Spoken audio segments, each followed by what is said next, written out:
Most everyone on the stage was aligned that we need to take a much harder stance with Putin, and the fact is we need to let people know that election interference is an act of aggression, hostility, and that if we have creditable data that they're hacking our democracy again, we should respond very, very aggressively. Anybody who knows Washington, the people that get things done are the people that know how to build coalitions and relationships that are bigger than even just one party. We're not going to be able to move this country forward in the way that we need to do the big things on climate change, the big things on driving down prescription drugs, even infrastructure, broadband access, environmental justice. All of these things necessitate a person that can build new coalitions that don't exist right now. And hey, that means fighting hard in campaigns. If I'm the nominee, I'm going to go to states people won't expect me, because I know we got to pick up a Senate seat in Georgia, a Senate seat in North Carolina. I'm going to go all over this country to build the Democratic Party better than anybody, but you have to have relationships across the aisle ultimately, and I'm good at that. It's what's made me an effective senator. It's what's going to make me an effective president. Donald Trump's behavior on Twitter that is threatening the lives of human beings, and he therefore has lost the privilege, and Twitter needs to take his account down.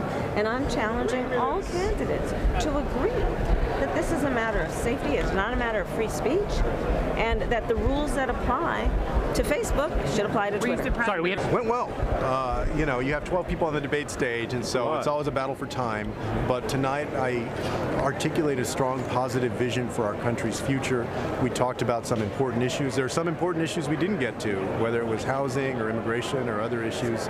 I hope people have seen from the very beginning of this campaign, my campaign has been different.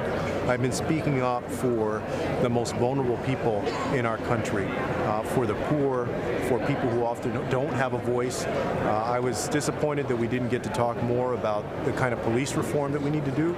I brought up the case of Tatiana Jefferson in Fort Worth. I was surprised that the questioners didn't bring that up, because that's the kind of issue that we should be addressing. You know, I feel really good about what the Vice President said, about what Hunter Biden has said.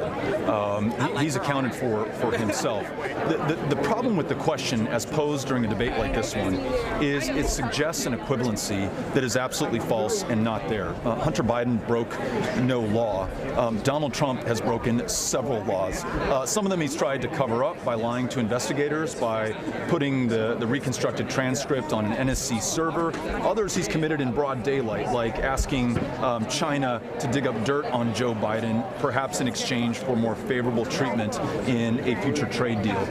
I wanted a chance to try to introduce myself to a bunch of people who don't know me, to try and explain why I'm running, a little bit about who I am, what I think, why I think America has such a bright future. And so if I was able to do that, then I'm thrilled.